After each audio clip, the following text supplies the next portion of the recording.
Bhagavate Vasudevaya.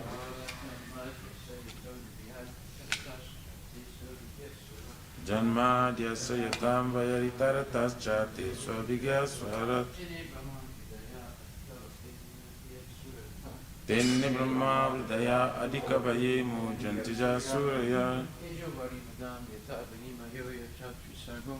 Tejo varimridam jata vinimayo jatra trisargam nusya. Damna svena sada nirastakuhakam satyam param dhimahi. Damna svena sada nirastakuhakam satyam param dhimahi. O my Lord Shri Krishna, son of Vasudeva. O my Lord Shri Krishna, son of Vasudeva. O all-pervading personality of Godhead. O all-pervading personality of Godhead. I offer my respectful obeisances unto you. I offer my respectful obeisances unto you. I meditate upon Lord Shri Krishna because he is the absolute truth. I meditate upon Lord Shri Krishna for his absolute truth. And the primeval cause of all causes. And the primeval cause of all causes. Of the creation, sustenance, and destruction of the manifested universes. The creation, sustenance. He is directly and indirectly conscious of all manifestations. He's directly and indirectly conscious of all manifestations. And he's independent because there's no other cause beyond him. And he's independent because there's no other cause beyond him. It is he only who first imparted the Vedic knowledge unto the heart of Brahmaji. It's he only who first imparted Vedic knowledge unto the heart of Brahmaji. The original living being. The original living being. By him, even the great sages and demigods are placed into illusion. As one is bewildered by the illusory representations of water seen on fire, land seen on water. Only because of him do the material universes, temporarily manifested by the reactions of the modes of nature, appear factual, although they are unreal. I therefore meditate upon him, Lord Shri Krishna, who is eternally existent in the transcendental abode, which is forever free from the illusory representations of the material world. I meditate upon him, for he is the absolute truth. Dharma projita kaitra Paramo nirmatsaranam satam Vedyam vastavam atra vastu Shivadam tapa trayon mulanam Srimad Bhagavate Mahamuni krite Kimva purir ishwaraha Sadyo hridya varudyate tra Kriti bihi susuzabhistakshana. Completely rejecting all religious activities which are materially motivated. This Bhagavata Purana propounds the highest truth, which is understandable by those devotees who are fully pure in heart. The highest truth is reality distinguished from illusion for the welfare of all. Such truth uproots the threefold miseries. This beautiful Bhagavatam, compiled by the great sage Vyasadeva in his maturity, is sufficient in itself for God realization. What is the need of any other scripture? As soon as one attentively and submissively hears the message of Bhagavatam,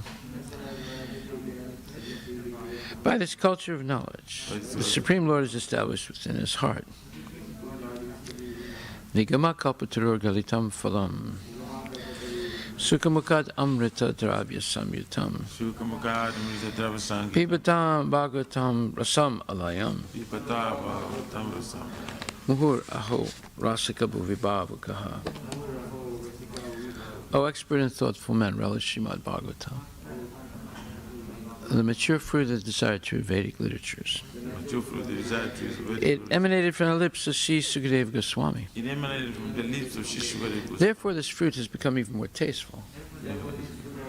Although its nectarian juice was already relishable for all, including liberated souls. Sinvatam Swakata Krishna Punya Shravana Kirtana Hidyantaksto hi abhadrani Vidurnati Suhit Satam. To hear about Krishna from Vedic literatures, or to hear from him directly through the Bhagavad Gita, is itself righteous activity. And for one who hears about Krishna, Lord Krishna, who is dwelling in everyone's heart, acts as a best wishing friend and purifies the devotee who constantly engages in hearing of him. And purifies the devotee who constantly engaged in hearing of him. Nastapresu bhadresu nityam bhagavata sevaya bhagavati uttamasloke bhaktir bhavati naistaki.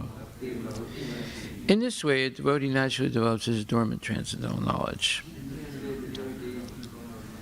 As he hears more about Krishna from the Bhagavatam and from the devotees, he becomes fixed in the devotional service of the Lord. Tadarajastamo bhava kamalobhadayaschaye chita itaranavidam stitvam sattve prasidati. By development of devotional service, one becomes freed from the modes of passion and ignorance, and thus material lust and avarice are diminished. Evam prasthana manasu Bhagavat Bhakti Yogataha Bhagavat Tattva Vijnanam Mukta Sangasya Jayate. When these impurities are wiped away, the candidate remains steady in his position of pure goodness, becomes enlivened by devotional service, and understands the science of God perfectly. Vidyate hridaya granthis chidyante sarva samsaya siyante chasya karmani drishta evat manishware. Thus, Bhakti Yoga serves the hard note of material affection and enables one to come at once to the stage of a samsayam samagram, understanding of the Supreme Absolute Truth, Personality of Godhead. Therefore, only by hearing from Krishna or from his devotee in Krishna consciousness can one understand the science of God perfectly. Can understand the science of Krishna. Okay, Srimad Bhagavatam, Canto 2, Chapter 1, Text 20. Rajastamo Bayam Akshiptam Vimudam Mana Atmana Yachched Dharanaya Dhiro Hantiya Tatkritam Malam. Translation by Srila Prabhupada. One's mind is always agitated by the passionate mode of material nature and bewildered by the ignorant mode of nature. But one can rectify such conceptions by the relation of Vishnu and thus become pacified by cleansing the dirty things created by them. Purport by His Divine Grace, A.C. Bhaktivedanta Swami Srila Prabhupada. Persons generally conducted by the modes of passion and ignorance cannot be bona fide candidates for being situated in the transcendental stage of God realization. Only persons conducted by the mode of goodness can have the knowledge of the supreme truth. Effects of the modes of passion and ignorance are manifested by too much hankering after wealth and women. And those who are too much after wealth and women can rectify their leanings only by constant remembrance of Vishnu in his potential impersonal feature.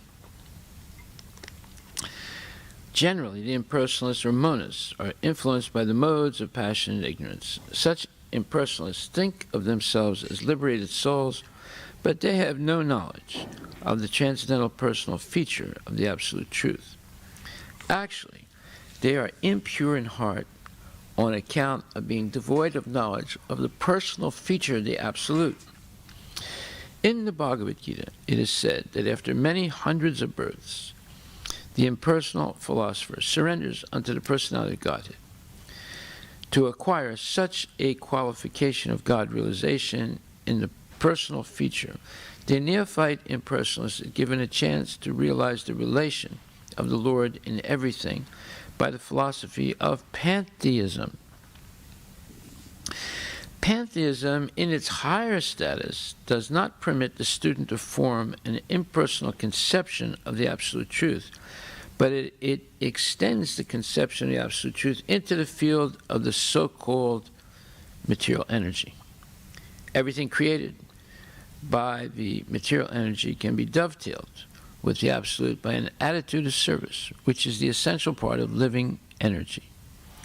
The pure devotee of the Lord knows the art of converting everything in its spiritual essence by this service attitude, and only in that devotional way can the theory of pantheism be perfected. Srimad Bhagavatam, Grantharaja Ki Jai, Srila Prabhupada Ki Jai. So there are many subtle points in this purport by Srila Prabhupada.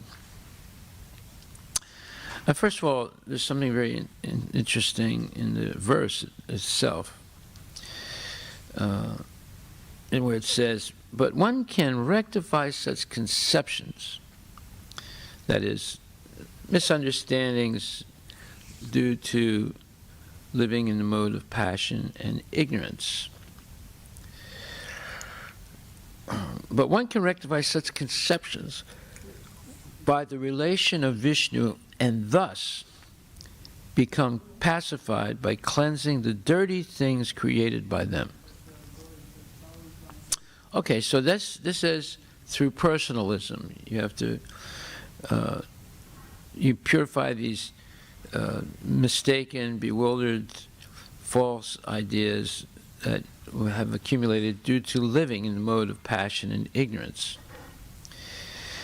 So you can rectify that by the relation with Vishnu, and thus become pacified, peaceful. Why peaceful? No more lusty hankerings, no more illusory concepts, and so forth. And one becomes pacified by cleansing the dirty things created by them. Okay, so that's personal. However, now we see in the purport, Prabhupada says, first of all, anyone who is under the influence of passion and ignorance cannot be a bona fide candidate for God realization. So that eliminates almost everybody, right? Therefore, it's very necessary that Krishna consciousness be made available to as many people as possible to bring auspiciousness into their life. Otherwise, their whole life is going to be one of ignorance, bewilderment, frustration, anger, lust, greed, and so forth. So only people in the mode of goodness can have the knowledge of the Supreme Truth. I mean, you need to be situated in the mode of goodness to begin to understand something about the Supreme Absolute Truth, personality of Godhead. So, when one is situated in passion and ignorance, there's a lot of hankering, there's a lot of lamentation, and hankering after money and women. Well, money and sense gratification. So nowadays you have women CEOs. They're also hankering after money and men, or money and other women. So the whole thing it's not just men that are hankering after women. It's women also that are hankering after men or women, or who knows what, just any object for sense gratification. So nowadays, women are taught not to be submissive, but to be protagonists for sense gratification. And men are, there's training now in schools to teach men to be submissive to women. It's the opposite of what it should be. So it's the feminization of men. This is a new technique of education. Feminize men and masculinize women. Did you know that? Yeah. There's a whole movement of feminization of men. So men now, they make cosmetics for men, you know, like eyelash stuff and lipstick and things like that, so that men are more feminine and not be machos like Rambo or, you know, having big muscles and things like that. Anyway, the whole thing is nonsense because it's all based on sense gratification, whether it's sense gratification of men or sense gratification of women. And Prabhupada said that the women now want to become Purusha. Previously, the men were considered Purusha. Now the women want to be Purusha. So everything has become mixed up and confused, and then now there's a they're passing laws now that a male who thinks he's a woman can compete in women's sports events. You must have read something like that, right? So in high school, if a boy thinks he wants to be a woman, then you know, he dresses like a woman, and then he engages in sports, women's sports, right? And they usually win. So now they're going to pass a law that although boys can use the women's bathroom, but they're not allowed to engage in women's sports if they think they're a woman. So you see, everything gets more and more bizarre in society. So anyway, the effect of this passion and ignorance is that there's hankering after wealth and sense gratification. And that's become the general theme of society. You know, you go to school and you want to get good grades, and you get a good job, and you get good sense gratification, sustained sense gratification. Okay, I once asked this boy that I know, whose parents come to this temple sometimes, and he had just graduated high school. And I asked him a question. I said, do you want to go to college and get a good education so you can make a lot of money? He said, yep, that's exactly what I'm going to do. I said, okay, but let me ask you a question. If you thought you could get away with doing something illegal but make a lot of money, would you do it? He said, well, if I thought I could get away with it, I would do it. Now, where did he get that idea from? He didn't get it from his parents. Or did he? You see, actually, his father had cheated some people and became very, very rich. But here this boy is just out of high school. He's going to college, and that's why I asked him. I said, if you thought you could get away with it, would you do it? He said, yes. You see, so this is what's happened in the society today. Obviously, there are some kids that grow up with morality and ethics, and the parents teach that, or they learn it from somebody. But most of the kids are into this idea that, you know, that one way or other, let me make the money, and I can use it for sense gratification, even if I have to cheat others. Okay? And if I'm smart enough, I'll get away with it.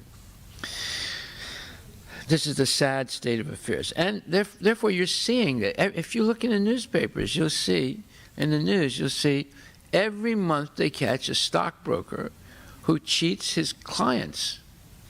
And supposedly he's investing for the client so that the client can make more money.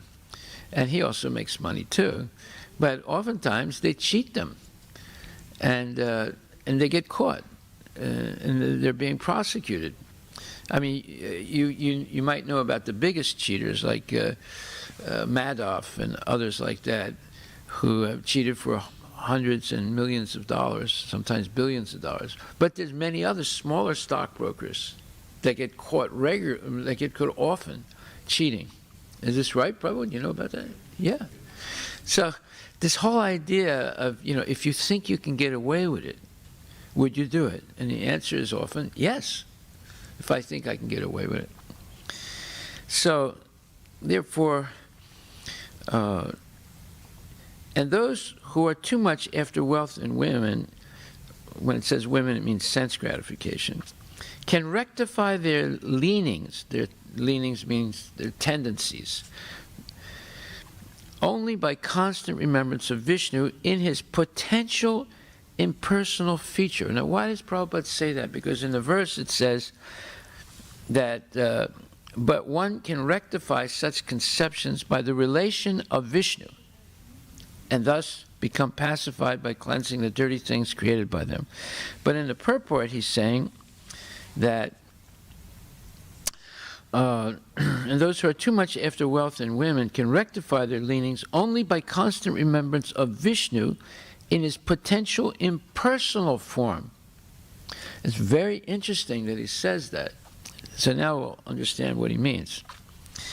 He says, generally the impersonalists or monists are influenced by the modes of passion and ignorance. By the way, did anyone pick up on this point that I'm making now? Did you realize what he said? Well, while reading, I was not clear, why is it just opposite? Yeah, it doesn't make sense, because in the verse it says a relationship with Vishnu. I mean, you could say, okay, but the Brahma Jyoti is one aspect of Vishnu. But why would it say, well, because this is what is actually happening. This is what is actually happening today. So generally impersonalists or monists are influenced by the modes of passion and ignorance. Such impersonalists think of themselves as liberated souls, but they have no knowledge of the transcendental personal feature of the Absolute Truth. Okay, so this is beginning to clarify the point, because most people today are impersonalists, especially in India. If you say there's 1 billion Indians, you would only have maybe 5% that are Vaishnavas, or I don't think 10%. I think only like 5%. I mean, it'd be nice to find out what the percentage of Vaishnavas are in India. But I don't think it's, real Vaishnavas, not the phony Vaishnavas. I don't think it's more than 5%, maybe 10%, but I doubt it.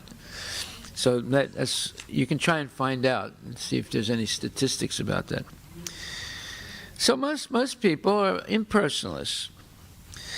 Actually, they are impure in heart on account of being devoid of knowledge of the personal feature of the Absolute.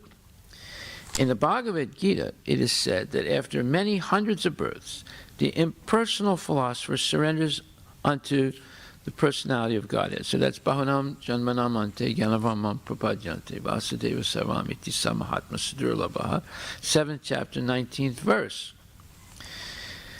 To acquire such qualification of God realization in the personal feature, the neophyte impersonalist is given a chance to realize the relation of the Lord in everything by the philosophy of pantheism.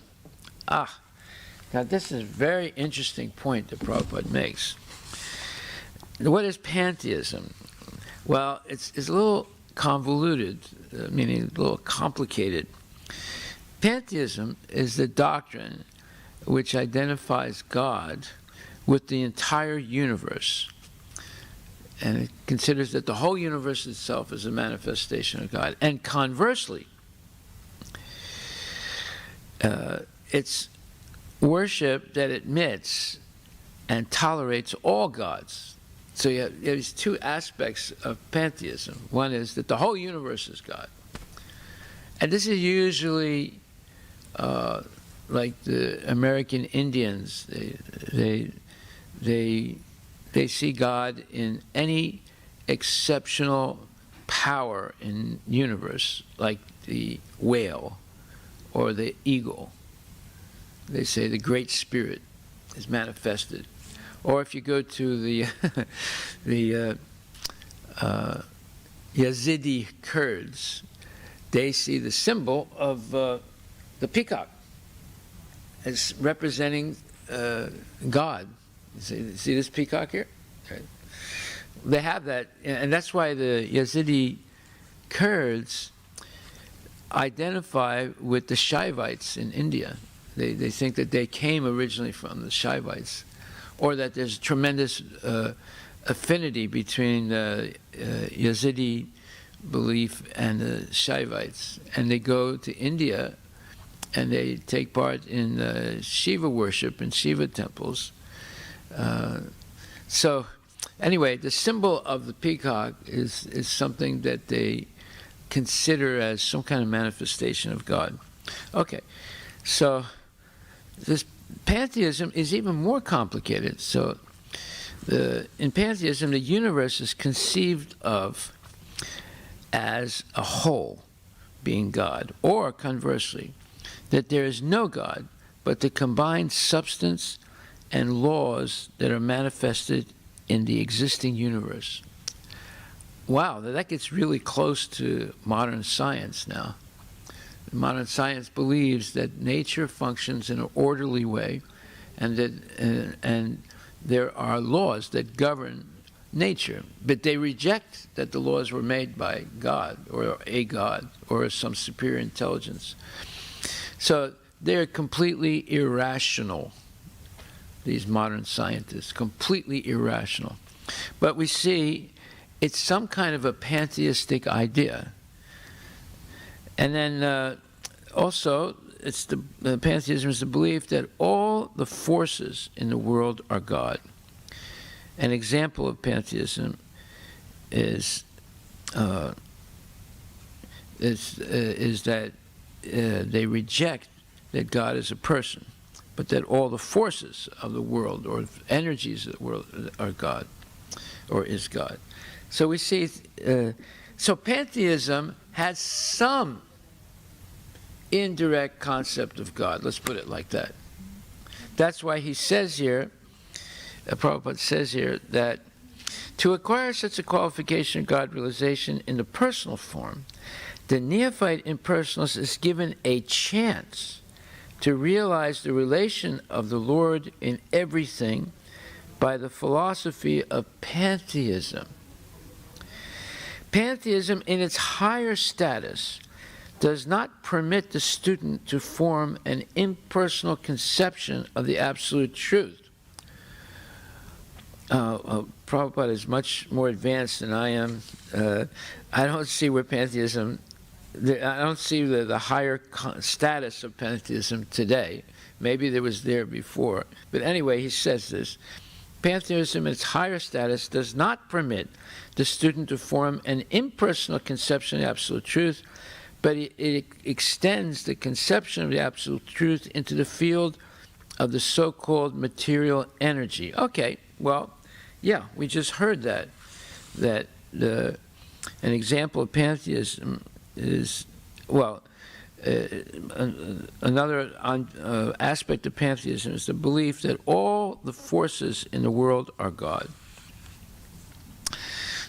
So everything Prabhupada's saying here is correct, but it extends the conception of the absolute truth into the field of the so-called material energy.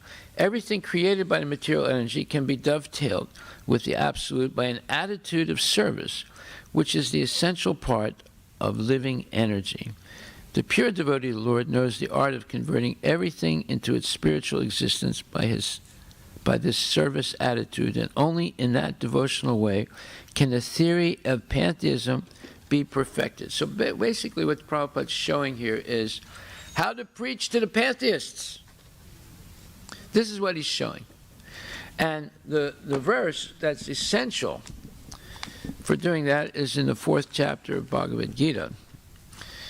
And it's verse number 24, which says, Brahmarpanam Brahmahavir Brahmagno Brahmanahutam Brahmaiva Tena Gantavya Brahmakarma Samadhina. So this 4th chapter, 24th verse. A person who is fully absorbed in Krishna consciousness is sure to attain the spiritual kingdom because of his full contribution to spiritual activities in which the consummation is absolute, and that which is offered is of the same spiritual nature. Now, we've spoken of this verse many times, and in the purport, Prabhupada reveals what this verse is about. He says, the word Brahma or Brahman means spiritual. The Lord is spiritual, and the rays of his transcendental body are called Brahma Jyoti, his spiritual effulgence. Everything that exists is situated in that Brahma Jyoti, but when the Jyoti is covered by illusion or Maya or sense gratification, so you see there's this direct correlation of illusion, Maya, sense gratification. So anyone who's engaged in sense gratification is in Maya. So all the kids that smoke marijuana, or all the kids that have illicit sex, or all the kids that are studying Mayavad philosophy and think that this world doesn't exist, it's just only an illusion. Therefore, you can smoke, you can drink, you can do anything you want because it's all an illusion. It doesn't really count. You see? So that's the basis of, that's the philosophical basis of sense gratification in this world, right? Either you're a Mayavadi and you say, well, it doesn't matter because it's all an illusion. I'll just play with it like I played with Play-Doh when I was a little child. And then, when I die, it's all over, or I'll merge into the oneness, or there's nothingness after death. That's all Mayavad philosophy. So when the Jyoti, or this spiritual light, the Brahma Jyoti, is covered by illusion, Maya, or sense gratification, it is called material. This material veil, so part of that material veil is the body. The body is material, and it's covering our soul. And because we're attached to the body, we have no knowledge of the soul. And then we engage in sense gratification. This material veil can be removed at once by Krishna consciousness. Thus, the offering for the sake of Krishna consciousness, the consuming agent of such an offering or contribution, the process of consumption, the contributor, and the result are all combined together, Brahman, or the absolute truth. Now, the next sentence clearly explains what this all means. The absolute truth covered by Maya is called matter. Matter, dovetailed for the cause of the absolute truth, regains its spiritual quality. Krishna consciousness is the process of converting the illusory consciousness into Brahman, or the Supreme. When the mind is fully absorbed in Krishna consciousness, it is said to be in samadhi, or trance. Anything done in such transcendental consciousness is called yajna, or sacrifice for the absolute. In that condition of spiritual consciousness, the contributor, the contribution, the consumption, the performer or leader of the performance, and the result or ultimate gain, everything becomes one in the absolute, the Supreme Brahman. That is the method of Krishna consciousness. So this is the way to preach to the American Indians. This is the way to preach to the Mayavadis in India. This is the way to preach to all the New Age gurus and all their followers in Europe and the United States and in Australia and all the West and in Russia. Say, it's by the ticket of pantheism that you can get to Krishna consciousness. Prabhupada just showed how to do that. See how brilliant Prabhupada is. He's the greatest preacher. He can take anything. You can start anywhere. You can start with impersonalism, you can start with pantheism, you can start with, sense gratification, and bring the whole thing to Krishna consciousness and convince people. If you're listening in the class. If you're sleeping, then you're not going to be able to do it. Or if you're not even coming to the class, then you'll never be able to do it. Right? Even if you sleep in the class, you're still hearing, right? But if you never come to the class, then you'll never learn anything. You just stay on the same level, It's like a flat plane, Like the Midwest United States, it's all flat. There are no mountains, right? So you'll stay on that low level your whole life and die in ignorance and then take birth again. But if you make the effort to hear and chant, then it's possible you can understand all these subtle points. There are a lot of subtle points in this purport. Okay? And to let's say, unravel these points and open them up and make them clear and see what is being referred to, like this verse 424. And there are other verses too. There are many other verses. Then all of a sudden you see, whoa, this is like a kaleidoscope. You go deeper and deeper into the meanings that are being presented here by Prabhupada. Okay, so to go a little bit further in this subject, if we look, there's a very nice verse. It's in the third canto, 25th verse, 25th chapter, verse number 6. And Prabhupada talks about this verse. He gives a lecture on this verse. I'm not sure what the date is of that lecture, but it's on 3/25/6. And that verse says, when Kapila Muni, who could show his mother the absolute truth, was sitting leisurely before her, Devahuti remembered the words Brahma had spoken to her, and she therefore began to question Kapila as follows. So whenever you meet a genuine saintly person, and Kapila is most saintly because he's an incarnation of God, you should sit down submissively and ask significant questions. So his mother, whose husband left, Kardama Muni left, because he gave her first 9 daughters, and then he gave her Kapila Muni, and then he said, okay, my job's over, I'm leaving. His 9 daughters, or their 9 daughters, got married with different Prajapatis, like Daksha and others. And then Kapila Muni was left to take care of his mother. So the first son, or the son, should take care of the mother when the father leaves to take sannyas. And that's usually at 50 years, when you strictly follow the Vedic. Well, 50 years, husband and wife together leave the home. And after some time, when the husband and wife are both confident that they'll stay in Krishna consciousness the rest of their life, then the husband leaves the wife under the protection of the son, like Kardama Muni did. He leaves his wife under the protection of Kapila Muni. Or leaves his wife in a holy place, like Vrindavan or Mayapur, where there are many sadhus, and the wife's under the protection of the sadhus. Well, now Kapila Muni is taking responsibility as the protector of his mother to give her what's called tattva jnana. Tattva jnana, very important word. Knowledge of the absolute truth. And in order to inspire the son to give her tattva jnana, she's following Brahma's advice to her. She's asking submissive questions, significant questions.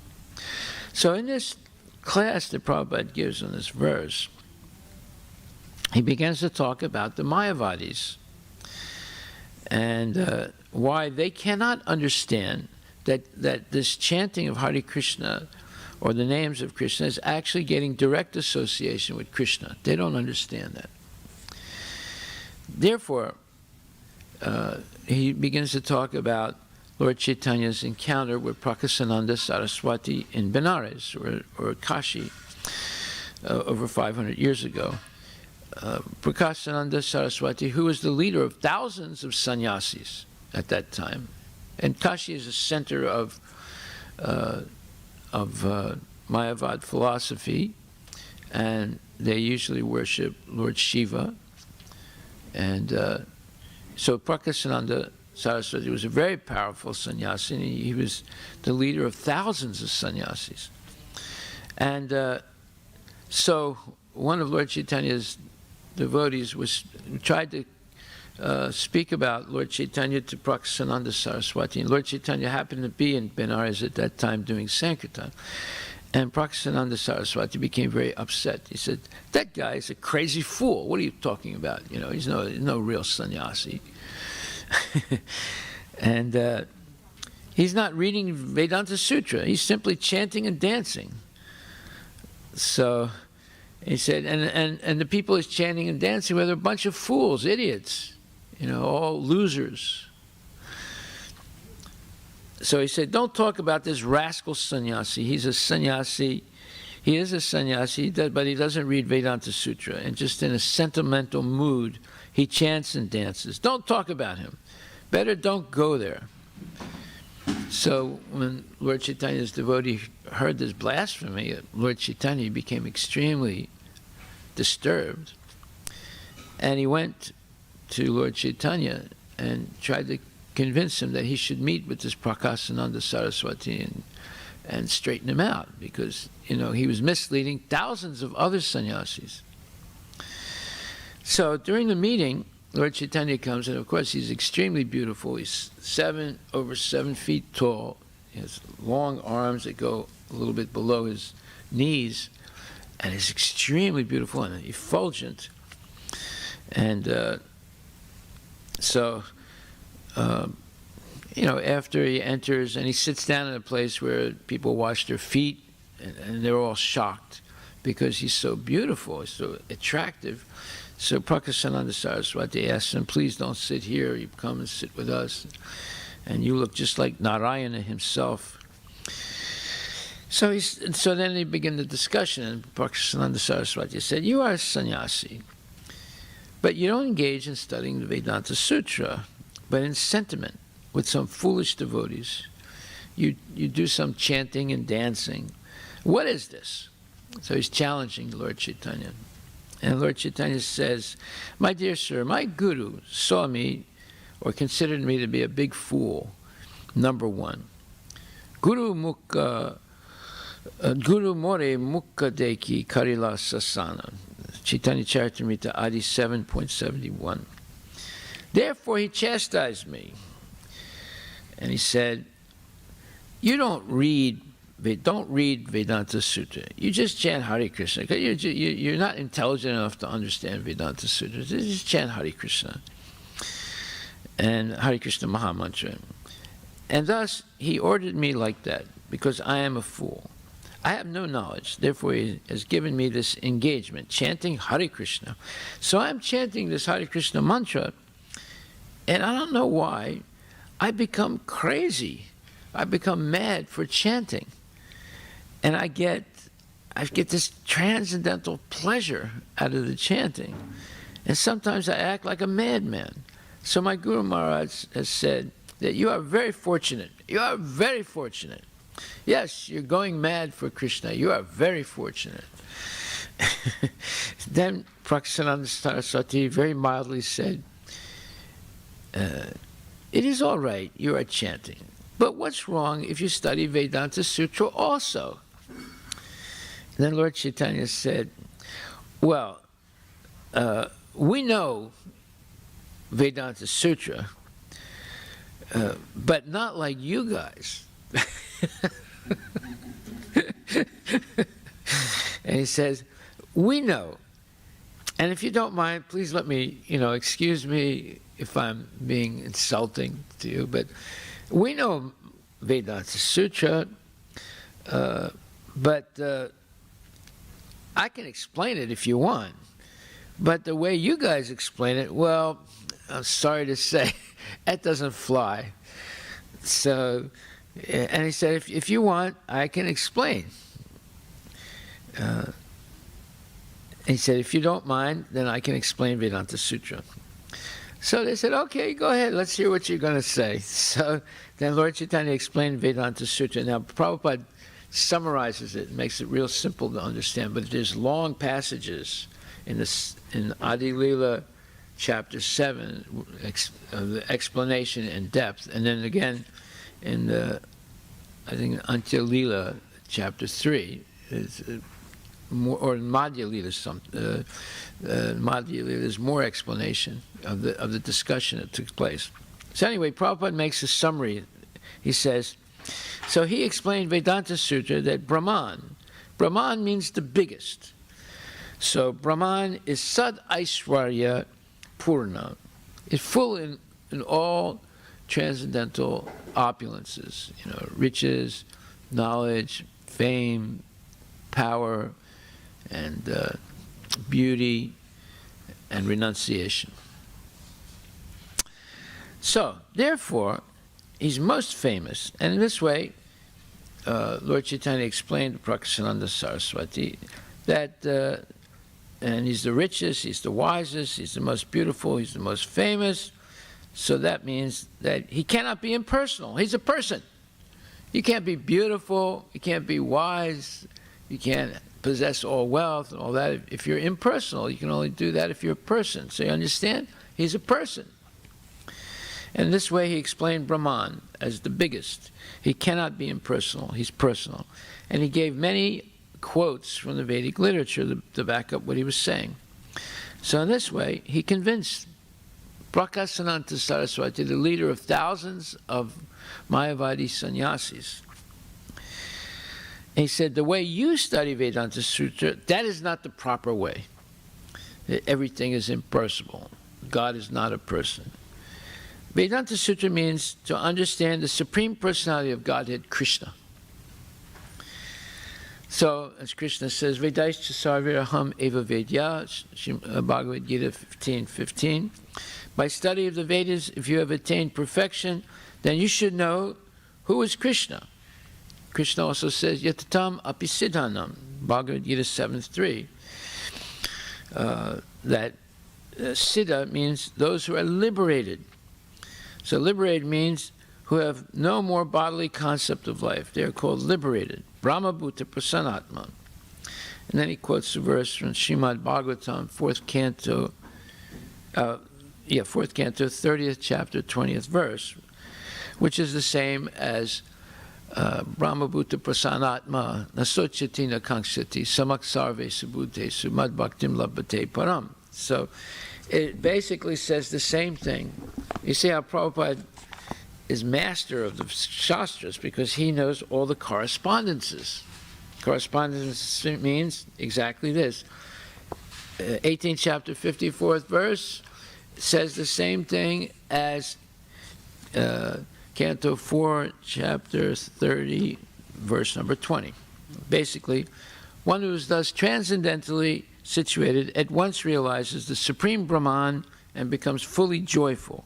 He never laments or desires to have anything. He's equally disposed toward every living entity. In that state, he attains pure devotional service unto me. So, that's what the verse in the Bhagavatam says too, very similar. Prasanatma, one is perfectly self-satisfied by dint or by virtue of acquired knowledge and realization, and knowledge and renunciation.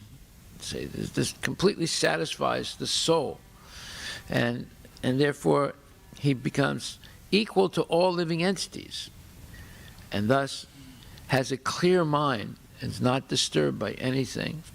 He has neutrality and equality. He remains neutral in happiness or distress, and he sees all living entities as coming from Krishna, and thus they're all potentially devotees of Krishna. Okay, so and that is the platform, or that is the platform of beginning devotional life. Those realizations and being steady in devotional life, when you're no longer disturbed. Now, I'm going to speak more, explicitly about this neutrality and equality, because it's very important. It's a more advanced stage than Brahmabhuta Prasanatma. One comes to the stage of Brahmabhuta Prasanatma, being self-satisfied, but then higher than that is equality and neutrality. So equality is the same as samak sarve subhutesu, where you're equal to all living entities. You don't differentiate. This one's a Brahmana, this one's a Sudra. You see them all as servants of Krishna, potentially servants of Krishna. But the neutrality is something exceptional, where you no longer see friends and enemies. You see everyone. You see all situations, good or bad, as the mercy of the Lord. And that's a very high level of Krishna consciousness. Okay, so This is siddha. This means such a person is liberated, and he has no longer any bodily concept of life. That's what siddha means. He's liberated with no bodily concept of life. And so, but this liberated stage is not the final stage. If you simply understand that you are not this body, you are a spirit soul, that's not sufficient. You must act as a spirit soul or as Brahman. You must act as Brahman. Then you will stay in that position. So this is what the Mayavadis don't understand. They don't engage in devotional service. They give it up. They think it's, well, that's for the less intelligent people. Now I'm merged into Brahman. So therefore, Mam chayo vicharina bhakti yogena sevate sagunam samatityaitan brahma bhuyaya kalpate. That one who engages in devotional service and does not fall down under any circumstance at once attains sagunam samatityaitan, the stage of Brahman, and brahma bhuyaya kalpate is engaged basically in the different types of devotional service. Shravanam, Kirtanam, Vishnu, Smaranam, Padasevanam, Archanam, Dasyam, Vandanam, Dasyam, Sakyam, Atma Nivedanam, in the 9 types of devotional service. So that means one has actually understood Brahman, understood that Krishna is the source of everything. So one who's engaged in these 9 types of or processes of devotional service, beginning with hearing and chanting, under the direction of a bona fide spiritual master and the Shastras, that person is liberated. It's not simply because you are in a stage of neutrality, that's not enough, or you have knowledge, that's not enough. You have to actually be engaged in devotional service unfailingly. That means that you're situated steadily in the position of transcendental knowledge. So therefore, one has to become determined to continue in devotional service. So that's Satatam kirtayantamam chitantas chadritavata namasyantas chamam bhaktya nitya yukta upasate. So Satatam kirtayantamam chitantas chadritavrata. One must have this dritavrata, this strong, unwavering vow that I'm going to continue in Krishna consciousness forever. Nothing's going to disturb me. So then one is actually a liberated person. I'm engaged in Krishna service. I am now free from all material contamination. And therefore that's dritavrata. You have this strong vow. So one has to do it, Prabhupada says. This is tattva jnana. Tattva jnana marga agra darshanam. This is tattva jnana.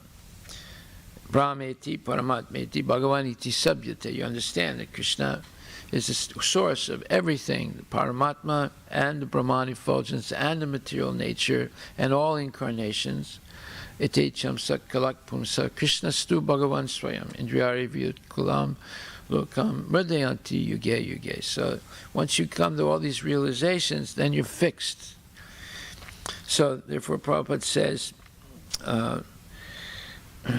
some people understand the absolute truth as impersonal, Brahman, and some of them understand the absolute truth as localized Paramatma, and some of them understand the absolute truth as the Supreme Personality of Godhead, Krishna or Vishnu. They are not different. Brahman, Paramatma, and the Supreme Personality of Godhead, they are one. They are simply different phases. It's simply the angle of vision that creates this sometimes bifurcation or differentiation. And then he gives us a brilliant example of seeing a mountain from a long distance. So it looks like something cloudy in the distance. But as you get closer to it, you start to see things like trees, maybe some houses in the lower parts of the mountain, and people. And then you see more things the closer you get. So from a very distant place, you have just a hazy vision of what is the mountain. But as you approach it, then you see. And the nearer you get, the more specific things you see, and then you understand that The mountain is inhabited with people. There are buildings. There are so many things that you didn't see from the distance. So that's called the vision of a thing. The closer you get, the more it personalizes, becomes personalized. And the farther away you are, the more it looks impersonal. So, therefore Prabhupada says,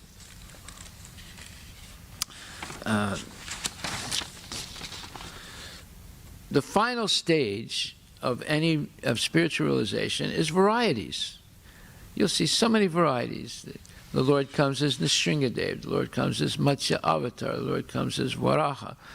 But they're all emanating originally from Krishna and Balaram, and the first Chaturvyuha, then the second Chaturvyuha, then all the incarnations in the material world, and before that all the Narayana forms in the spiritual world, Vaikuntha. So now you're seeing varieties.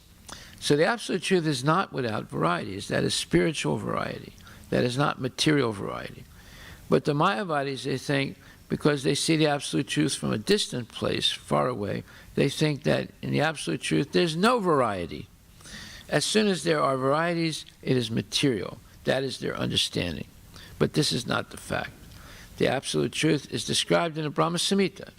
Chintamani prakarasad masus kalpariksha laksavrite susurabira abhipalayantam lakshmi sahasra sutasam satasam brahmana sevyamanam govindam adipurasham tamaham bhajami. The Brahma Samhita, verse number 29, that the Lord is present, and around the Lord are hundreds and millions of Lakshmis, and everything is transcendental.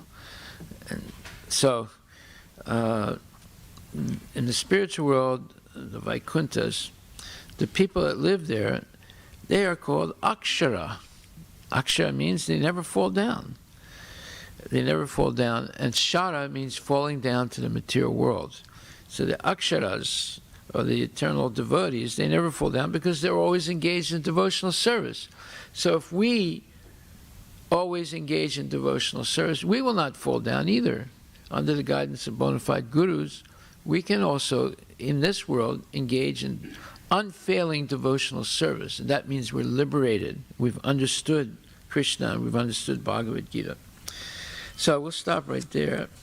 Are there any questions?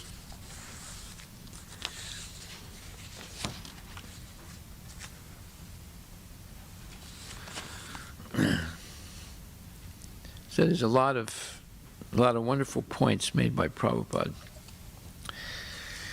Okay, all glories to Srila Prabhupada ki jai.